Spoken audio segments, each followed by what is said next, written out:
Where is it going? The question was plastered across my face as I watched my old, reliable hiking boot shuffle across the floor, seemingly with a mind of its own. It wasn't walking in a straight line, more like a determined little dance, pulling me along in its wake. It was clear my shoe was hiding something, and it was dead set on taking me there.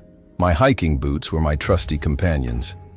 We'd been through thick and thin, scaling mountains and traversing muddy trails. They were comfortable, worn in just right, and held a lot of memories. My life was fairly grounded, a mix of work and outdoor adventures. I appreciated the familiar and the predictable. Until Tuesday morning. I was getting ready for a hike, lacing up my boots, when I noticed something odd. The left boot, the one I hadn't even tied yet, seemed to twitch slightly. I dismissed it as a muscle spasm in my hand. But then, it twitched again, more noticeably this time, and then it started to move. Not much, just a little shuffle across the wooden floor, but enough to make my jaw drop. I stared at it, dumbfounded.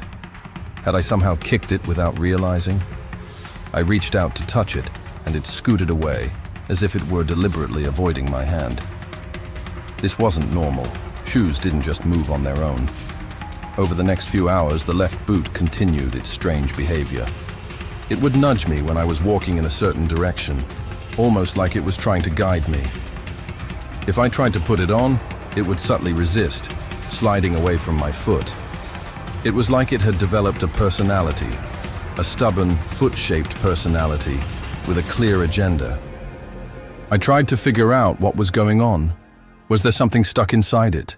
Some kind of remote control device I hadn't noticed? I turned it inside out, examined every inch but found nothing. The boot was just a boot, albeit one with a peculiar penchant for independent movement.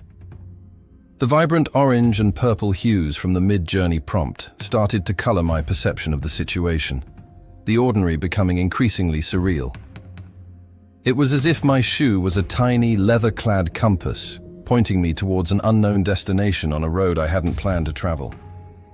The question from the thumbnail, "Pere on devai," was now my constant companion. The boot's movements became more insistent.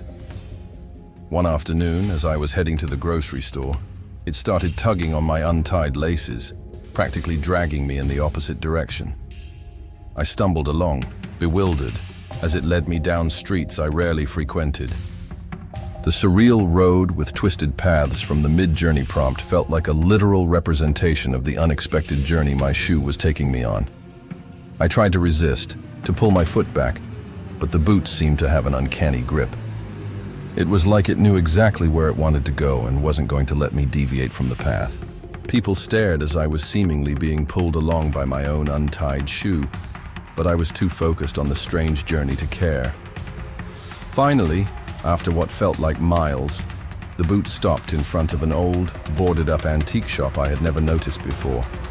It nudged the dusty window with its toe, then sat still, as if its mission was complete. I stared at the shop, a sense of confusion mixed with a strange anticipation. Why had my shoe brought me here? What secret did this place hold? I cautiously approached the door, which was surprisingly unlocked. Inside, the air was thick with the smell of old wood and forgotten things.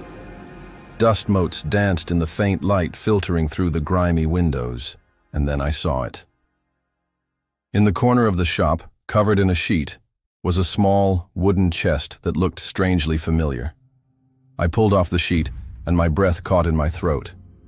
It was my grandfather's old treasure chest, the one I thought had been lost years ago. I had spent countless hours as a child listening to his stories about it, dreaming of the treasures it might contain. And here it was, found again thanks to my rogue hiking boot. I opened the chest, my heart pounding with excitement. Inside, along with old photographs and letters, was a small, worn, leather-bound journal. It was my grandfather's, filled with his adventures and his dreams. It was a piece of my family history I thought I had lost forever, rediscovered thanks to the persistent guidance of my left hiking boot. What if the everyday objects around us hold hidden connections to our past, waiting to lead us to forgotten memories and lost treasures? Have you ever stumbled upon a lost item in an unexpected way? Share your stories in the comments below. Don't forget to like this video and subscribe to Inverted Everyday Stories for more tales from the surprisingly mobile world around us. And tell us, if one of your shoes suddenly started leading you somewhere, would you follow it?